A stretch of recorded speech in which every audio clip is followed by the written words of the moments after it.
Question number 3 देखते हैं for exercise 9.6।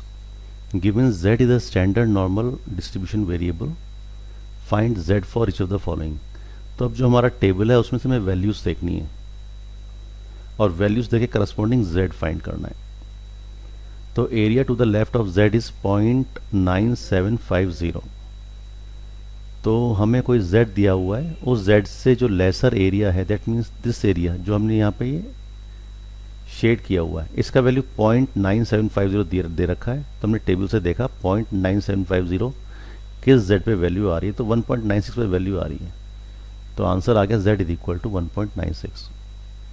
Purely ये टेबल बेस्ड है। The area between 0 and z is 0.4750। तो हमें एक एरिया दे रखा है बिटवीन 0 एंड z, f की वैल्यू 0 और f की वैल्यू z के बीच में एरिया दे रखा है हमें 0.4750। तो हमें z निकालना है। तो fz कितना हो जाएगा यहाँ से, इट विल बी 0.4750 प्लस 0.5000, ये निकालना है हमें क्योंकि z निकालना है। तो इसका मतलब हमें ये z निकालना है, ये वैल्यू निकालना है। गिवन क्या है, ये गिवन है। तो हमने क्या किया कि जो एरिया दे रखा था 0.4750 उसमें 0.5 ऐड कर दिया। तो z का वैल्यू निकालने के लिए हमने इन दोनों को ऐड किया, हमारा रिजल्ट आया 0.9750।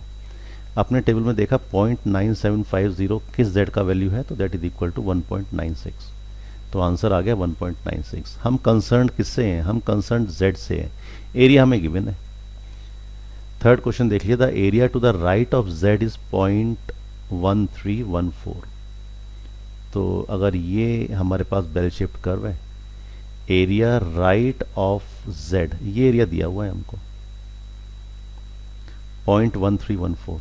तो अगर हमें z का वैल्यू निकालना है तो हमें ये एरिया तो मालूम होना चाहिए। ये एरिया हम निकाल पाएंगे, 1 में से माइनस कर देंगे 0.1314। तो अगर 1 में से माइनस किया इसको, 1 माइनस 0.1314, तो रिजल्ट कितना आ गया, 10 में से 4 गया 6, 9 में से 1 गया 8, 9 में से 1 गया 9 में से 3 गया 6, 9 में से 1 गया 8, 0.8686। तो यहाँ पे जो ये एरिया बचा 0.8686 है, यहाँ पे हमें z का वैल्यू निकालना है। तो ठीक है, z हमने टेबल से देख लिया 0.8686 कहाँ पे आ रहा है, दैट इज कमिंग एट 1.12। तो ये z का आंसर आ गया। Area to the right of z is 0.3300। तो ये बिल्कुल ऐसा ही क्वेश्चन है। हमने क्या किया, हमें 0.3300 दिया हुआ है, तो मान लिया 0.300 यहाँ आ गया 3300। 1 में से हम ये माइनस करेंगे 0.3300, जो भी वैल्यू आएगा कर ही लेते हैं। 1 में से हमने माइनस किया 0.3300, तो हमारे पास क्या आ गया 0 0, 10 में से 3 गया 7 और 9 में से 3 गया 6, तो 0.6700 आ गया। तो इसका मतलब जो हमारे पास रिमेनिंग एरिया बचा दैट इज ये 0.3300 मान लिया इधर था 0.3300, एरिया टू द राइट 0.330, ये एरिया है 0.3300। तो ये एरिया कितना आ गया, ये एरिया तो आ गया 0.6700। तो हमने देख लिया करस्पॉन्डिंग z, एक z देख लिया जब उसका वैल्यू है 0.6700। टेबल में देखा 0.6700 किस z को करस्पॉन्ड कर रहा है, तो 0.44 को करस्पॉन्ड कर रहा है। तो ये हमारा आंसर आ गया। The area between minus z and z is 0.9030। तो ठीक है, ये कहना चाह रहा है fz माइनस f का value at minus z is equal to 0.9030। f minus z को कैसे ट्रीट करते हैं हमें मालूम है, 1 माइनस फंक्शन का वैल्यू एट z। तो यहाँ से सॉल्व किया तो ये आ गया 2fz is equal to 0.9030 plus 1, और fz का वैल्यू निकाल लिया दैट इज इक्वल टू 0.9515। तो फिर टेबल में देख लिया 0.9515 किस z को करस्पॉन्ड कर रहा है, तो वो करस्पॉन्ड कर रहा है 1.66 को। तो ये हमारा आंसर आ गया टू पार्ट 5। तो question number 3 completely table based question है। क्वेश्चन नंबर 4 देखते हैं। Find for a certain types of laptops the charging time of battery is normally distributed with mean 50 hours. तो यहाँ पे हमें मीन तो दे रखा है 50 आवर्स। और स्टैंडर्ड डेविएशन है 15 आवर्स, तो म्यू भी दे रखा है, सिग्मा दिया हुआ है हमको। Utkarsh has one of these laptops, find the probability that the charging time of the battery will be between 50 and 70 hours. तो ये x का वैल्यू दे रखा है कि जो हमारा x है वो किस में लाई कर रहा है, 50 और 70 के बीच में लाई कर रहा है। तो पहले तो क्वेश्चन में हमें क्या दिया हुआ है, mu is equal to 50, standard deviation is equal to 15। तो पहले तो हम z निकालेंगे। z का वैल्यू आ गया हमारा, दोनों पे z का वैल्यू निकालना है, किसी 50 और 70 पे, बिकॉज इसके बीच का हमें एरिया चाहिए। तो z 50 की वैल्यू निकाली using the formula x minus mu upon sigma, तो ये आ गया 0, और z 70 पे आ गया 1.33। इसका मतलब हमें क्या करना है, हमें एरिया निकालना है जब z का वैल्यू कहाँ पे है, प्रोबेबिलिटी निकालनी है जब z इज बिटवीन 0 एंड 1.33, ये हमें निकालना है। तो ठीक है, फंक्शन का वैल्यू एट 1.33 माइनस फंक्शन का वैल्यू एट 0। 1.33 पे तो वैल्यू कितना आता है, 0.9082 टेबल से, और फंक्शन का value at z is equal to 0 कितना आता है, 0.5000। That means area to the left की हम बात कर रहे हैं, तो ये आ गया 0.4082। तो ये हमारा रिजल्ट आ गया, ये हमारी प्रोबेबिलिटी आ गई जो हमसे पूछा था। क्वेश्चन नंबर 5 देखते हैं। The life time of the item produced by the machine is normally distributed with mean 12 months, तो हमें म्यू दिया हुआ है, एंड स्टैंडर्ड डेविएशन 2 मंथ्स, ये भी हमें दिया हुआ है। Find the probability that an item produced by the machine will last, अब इसमें 3 पार्ट्स हैं, लेस देन 7 मंथ्स, इसका मतलब x का वैल्यू लेस देन 7 की बात कर रहा है फर्स्ट केस में। Second case is between 7 and 12, तो यहाँ पे प्रोबेबिलिटी निकालना है जब x का वैल्यू 7 और 12 के बीच में है, और मोर देन 14 मंथ्स जब x का वैल्यू ग्रेटर देन 14 है। तो क्वेश्चन तो x में दिया हुआ है, हमें इसे कन्वर्ट करना पड़ेगा z में। तो z का वैल्यू निकाल लिया, 7 पे कितना आएगा, 7 माइनस 12 अपॉन 2, बिकॉज फॉर्मूला क्या लगाया, x minus mu upon sigma, जो हम बार बार करते आ रहे हैं, x minus mu upon sigma. Mu हमें दे रखा है, सिग्मा दिया हुआ है, x पे फाइंड करना है, x दिया हुआ है। तो यहाँ से आ गया माइनस 2.5। तो ठीक है, फंक्शन का वैल्यू एट माइनस 2.5 कितना होता है, 1 माइनस फंक्शन का value at 2.5 due to symmetry. तो 2.5 पे हमने वैल्यू देखा है, तो 0.9938 आ गया, तो हमारे पास वैल्यू आ गया 0.0062। ये हमारा प्रोबेबिलिटी आ गया, और ये हमारा z की वैल्यू आ गई, विच सिग्निफाई एरिया, ये एरिया को सिग्निफाई कर रहा है, एरिया नहीं है। सेकंड, जब x का वैल्यू 7 और 12 के बीच में, तो हमें z का वैल्यू 12 पे चाहिए, z का वैल्यू 7 पे चाहिए, और हम z12 माइनस z7 कर देंगे। तो ठीक है, हमने यहाँ पे z12 निकाल लिया 0, z7 निकाल लिया माइनस 2.5। तो अब जो हमारे पास रिक्वायर्ड प्रोबेबिलिटी आएगी, that means p0 minus p का वैल्यू एट माइनस 2.5। p0 का मतलब फंक्शन का value at z is equal to 0, area to the left, और p माइनस 2.5 का मतलब 1 माइनस फंक्शन का वैल्यू एट 2.5। तो फंक्शन का वैल्यू एट 0 तो 0.5 होता है, और यहाँ पे 2.5 पे फंक्शन का वैल्यू होता है 0.9938। ये दोनों चीज़ें हमने टेबल से देखी हैं, z टेबल जो दिया रखा है हमको इन आर बुक्स। तो इसे हमने सॉल्व किया, तो आंसर आ गया 0.4938। सिमिलरली थर्ड पार्ट हमने कर लिया, probability when x is greater then 14। तो पहले तो हम z14 निकाल लें, z14 आ गया हमारे पास 1। तो इसका मतलब वो बात कर रहा है कि हमें कौन सा एरिया निकालना है, हमें तो ये एरिया निकालना है। अगर ये 1 आ गया तो इसका मतलब हम इस 1 की बात कर रहे हैं। तो ये 1 कैसे आएगा, ये एरिया हमें ये एरिया दे रखा है more than x is greater then 14। तो इसका मतलब ये हमारा आंसर कैसे आएगा, जब हम 1 में से z इज इक्वल टू 1 पे जो वैल्यू होगी वो माइनस कर देंगे, इसमें से अगर ये माइनस करेंगे वील गेट दिस रिजल्ट। तो वही हम निकालने की कोशिश कर रहे हैं यहाँ पे, 1 माइनस फंक्शन का वैल्यू एट 1, तो 1 minus 0.8413 and that gives us 0.1587 again from the table. Question number 6 देखते हैं। If the heights of 1000 students are normally distributed with mean 173 and standard deviation 7.5 centimeters, ये दोनों सेंटीमीटर्स में है। How many students have heights? First part है greater than 183, less than 162.5 and third is between 165 and 180। तो mu हमें दिया हुआ है, स्टैंडर्ड डिविएशन दिया हुआ है, तो क्या हम z निकाल सकते हैं? For all the cases we can. तो probability x is greater than 183, तो पहले तो हम z निकाल लें। z आ गया 183 पे 1.33। अब हमें प्रोबेबिलिटी निकालनी है ग्रेटर देन 1.33, तो ये वही वाला केस हुआ जो हमने पहले किया था। दैट मीन्स ये यहाँ प्रोबेबिलिटी निकालनी है। तो ये कैसे निकलेगा? जब हम वन में से ये वैल्यू माइनस न कर देंगे, दिस वैल्यू इज सब्ट्रैक्ट। तो अगर वन में से माइनस किया हमने तो वैल्यू कितना आ गया? 1 माइनस फंक्शन का वैल्यू एट 1.33, तो ये आ गया हमारे पास 0.0918। ठीक है, तो 1 में से हमने माइनस कर दिया ये वैल्यू, तो आ गया हमारे पास आंसर 0.0918। पर हमारे पास स्टूडेंट्स कितने हैं? स्टूडेंट्स तो 1000 है, 1000 स्टूडेंट्स। तो रिक्वायर्ड प्रोबेबिलिटी कितनी हो गई? 0.0918 into 1000, that is equal to 91.8 and that is equal to 92। ठीक है, तो 1 में से हम ये वैल्यू माइनस करेंगे, तो ये वैल्यू थी हमारे पास 0.9082। हमारे पास ये रिक्वायर्ड एरिया आ गया और ये रिक्वायर्ड वैल्यू आ गई हमारे पास 0.0918 और मल्टीप्लाई किया 1000 से, we are getting the result is 92। Second part पे आते हैं।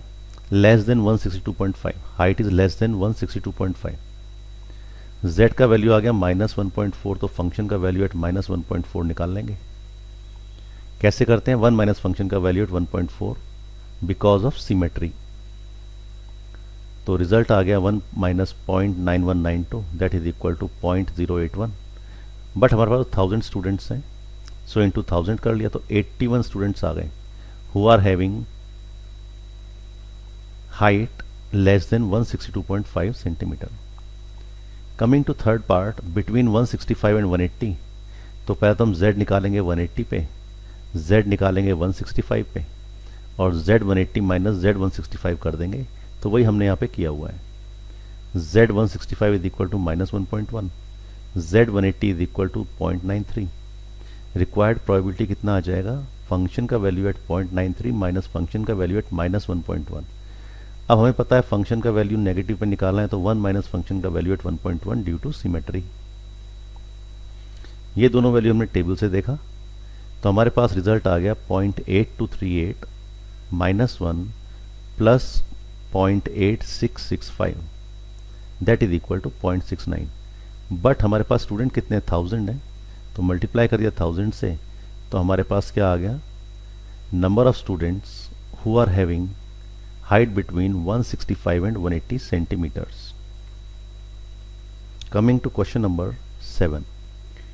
Question number 7 कह रहा है the monthly salary of 500 employees of a company are normally distributed with mean rupees 10,000 and standard deviation rupees 1500. तो अब क्वेश्चन पूछ लिया how many employees have salary less than 8,000, more than 13,000, between 9,000 and 14,500। तो ये x का value दे रखा है, जो x है हमारे पास continuous random variable. Question solve करने के लिए हम इसे z में कन्वर्ट करेंगे करस्पॉन्डिंग z में। तो फर्स्ट केस देख लिया, x इज लेस देन 8,000, तो पहले z का वैल्यू निकाला x minus mu upon sigma करके, तो ये वैल्यू आ गया -1.33। तो हमें तो लेसर निकालना है, नेगेटिव वाला हमारे टेबल में है नहीं, तो 1 माइनस फंक्शन का वैल्यू एट 1.33, तो ये आ गया हमारे पास रिजल्ट 0.0918। कितने एम्प्लॉयज़ हैं? 500 एम्प्लॉयज़ हैं, तो मल्टीप्लाई कर दिया 500 से, तो we are getting 45.9, that is equal to 46 students. 40 students नहीं, sorry it is not students, it is employees. ये गलत हो गया, पहले जैसे कर दिया इसको, रिक्वायर्ड एम्प्लॉयज़ लिख देता हूँ, required employees, correct. Second part, probability of x greater than 30,000, 13,000 से ज़्यादा सैलरी, तो ठीक है z का वैल्यू निकाला 2। अब probability of z greater than 2 निकालना है, वो कैसे निकलेगा? 1 माइनस फंक्शन का वैल्यू एट 2, तो 1 माइनस 0.9772। तो ये भी हमारा प्रीवियस केस जैसा है, जब हमने कहा था कि एक हमें कर्व दिया हुआ है, और हमें ग्रेटर देन 13,000 निकालना है, तो z का वैल्यू 2 आ गया, हमें ये वैल्यू निकालना है। तो भाई ये वैल्यू कैसे निकलेगा, अगर हमने 1 में से इस वैल्यू को माइनस कर दिया, ये वैल्यू, ये एरिया क्या आएगा, ये z कैसे आएगा जब हम ये z निकालेंगे।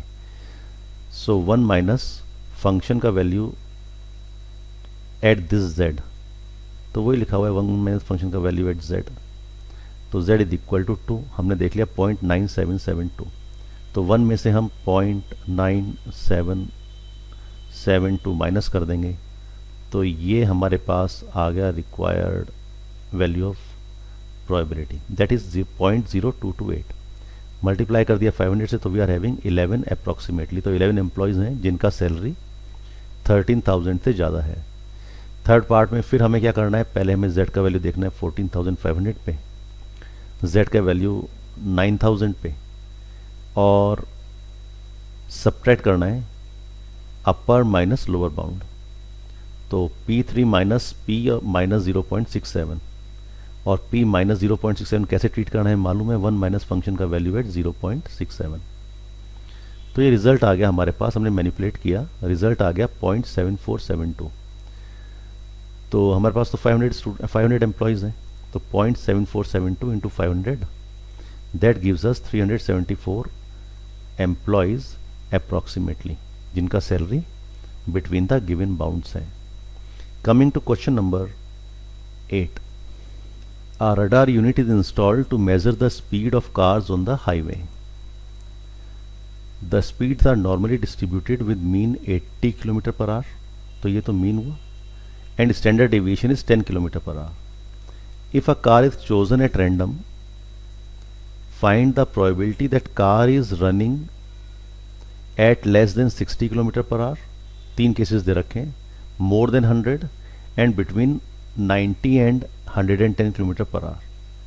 तो हमें गिवन क्या है, हमें तो मीन दिया हुआ है 80 और स्टैंडर्ड डिवीजन दिया हुआ है 10।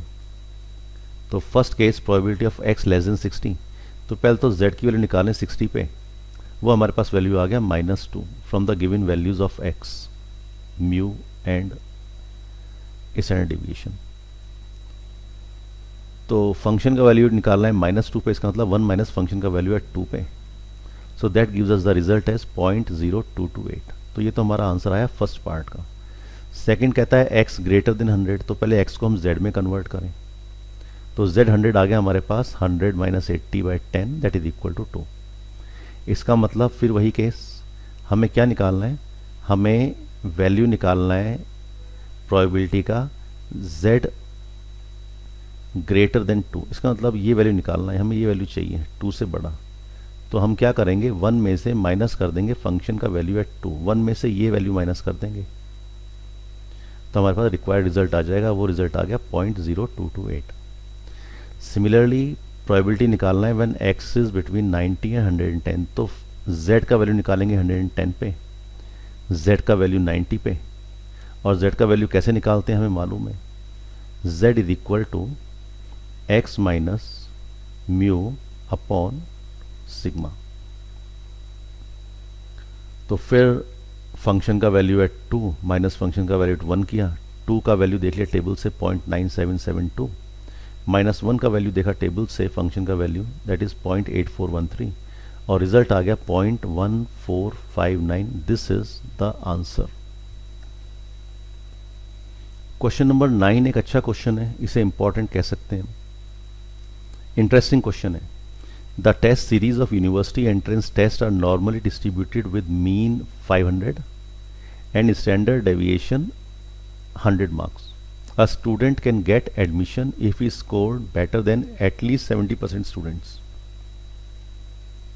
A student is selected at random and known to have a score of 585 marks. ये x दिया हुआ है हमें, तो हमें चेक करना है, find whether the student will get admission in the university or not. तो पहले तो हम जो गिवन है वो देख लेते हैं, mu given, mean is given to us 500, standard division दे रखा है 100, तो हमें ये देखना है to find the probability of students getting less than 585। 585 से लेस कितने लोग हैं, ठीक है। तो अगर 585 से लेस जो वैल्यू आया हमारा, वो वैल्यू 70, एटलीस्ट 70, वो अगर 70 आया, 70 से ज़्यादा आया, तो इसका मतलब ये हमारा कहाँ लाए कर रहा है स्टूडेंट, उसे एडमिशन मिल जाएगा, क्योंकि उसका जो स्कोर है वो 70% स्टूडेंट से ज़्यादा है, राइट। इसका मतलब जो हमारा एरिया आएगा जिसकी हम बात कर रहे हैं, जो हमारा एरिया आएगा वो 0.7, वो एरिया लगभग हमारा क्या होना चाहिए, 0.7 से ज़्यादा होना चाहिए, 0.7 या 0.7 से ज़्यादा। अगर ऐसा है तो क्या होगा, ही विल गेट एडमिशन। तो अब चेक कर लेते हैं। z का वैल्यू आ गया x minus mu by sigma that is equal to 0.85। तो z का वैल्यू हमें क्या देखना है, 0.85। इसका मतलब हमारे पास ये वाला एरिया आ जाएगा, ये z का वैल्यू आ जाएगा विच करस्पॉन्ड टू एरिया। तो ये आ गया 0.8023। इसका मतलब इससे लेस कितने स्टूडेंट्स हैं, इससे less 0.8023 into 100, that means 80.23% students हैं जो इससे कम है। तो इसका स्कोर 80.23 स्टूडेंट्स से ज़्यादा है, 80.23% स्टूडेंट्स से ज़्यादा है, तो that means definitely he will get admission. तो इसे 585 मार्क्स पे एडमिशन ज़रूर मिल जाएगा। किस यूनिवर्सिटी में, लेट अस से इट इज़ MIT। तो ही स्कोर्स गुड, आपको भी अच्छा स्कोर करना है, तो टेबल देखना आपको आना चाहिए। क्वेश्चन नंबर 10 दिया हुआ है, in a car manufacturing plant the time taken to assemble a car is normally distributed with mean 18 hours and standard deviation 1.5 hours. If a car manufactured in plant is selected at random, find the probability that it is assembled in, फिर 3 part है, less than इतना। तो question में mu दिया हुआ 18, standard deviation 1.5, तो x less than 16 पे निकालना है वैल्यू। f का वैल्यू -1.33, तो -1.3 तो हमारे टेबल में है नहीं, तो अकॉर्डिंग टू सिमेट्री हम क्या करेंगे, 1 माइनस फंक्शन का वैल्यू एट 1.33, और ये हमने टेबल से वैल्यू देखा दैट इज 0.9082, 1 में से माइनस किया तो आंसर आ गया 0.0918। सेकेंड पार्ट दिया हुआ है more than 19 hours, that means x का वैल्यू ग्रेटर देन 90। अब x का वैल्यू ग्रेटर देन 90, इसका मतलब क्या हुआ, पहले तो हम z निकालें। तो z का वैल्यू कितना आ गया, z का वैल्यू आ गया 19 minus 18 upon 1.5 that is equal to 0.66।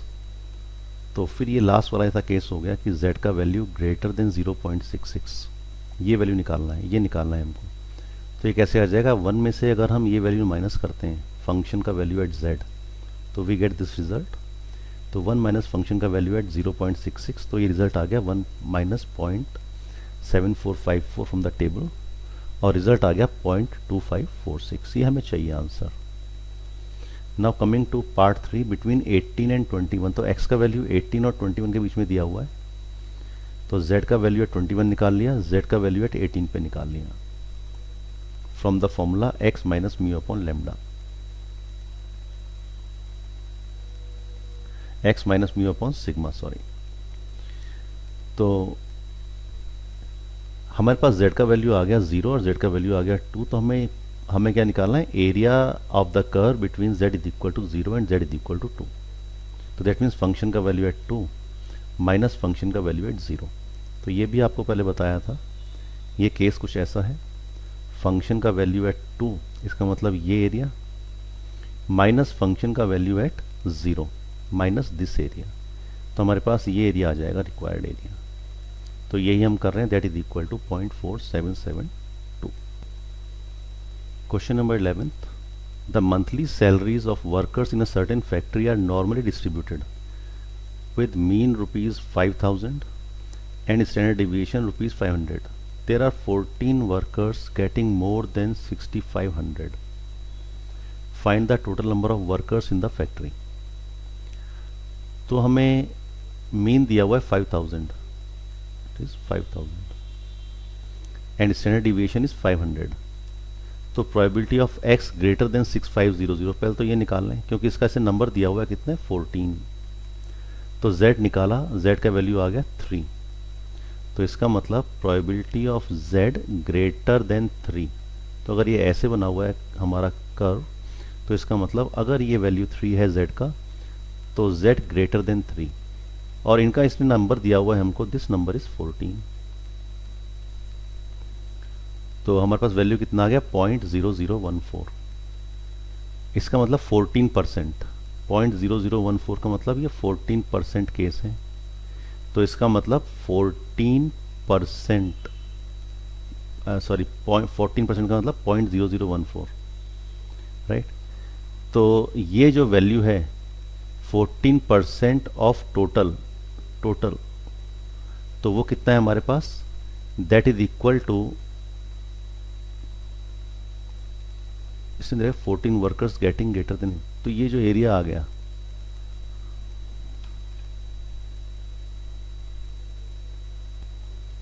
Question number 11 says the monthly salaries of workers in a certain factory are normally distributed with mean 5000, standard deviation rupees 500. There are 14 workers getting more than 6500 per month.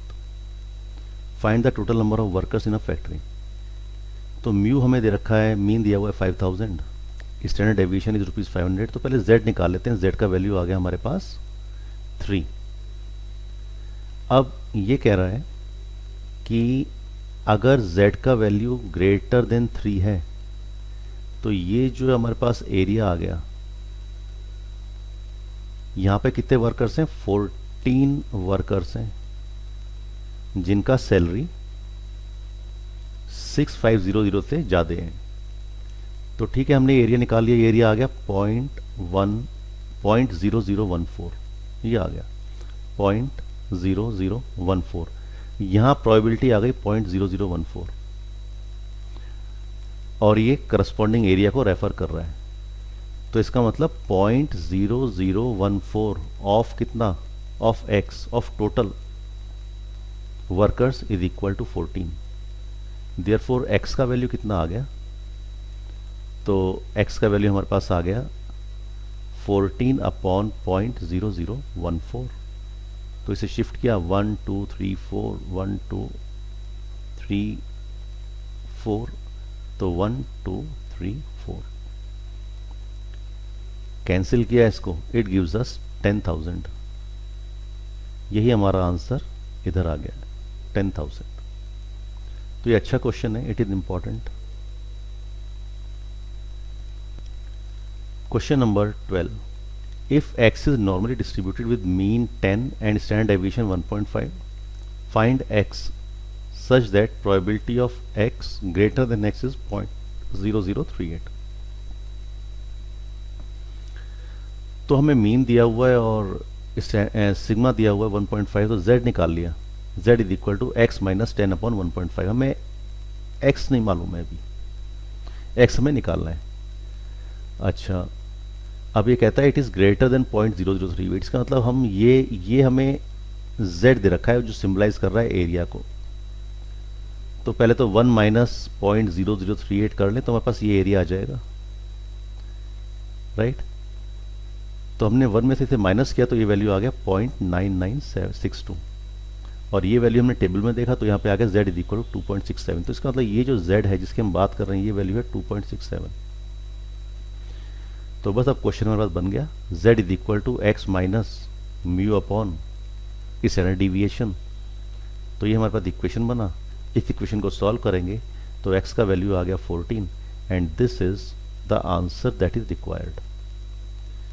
तो आपका ये continuous distribution जो था, distribution for continuous variable, continuous random variable, it is complete.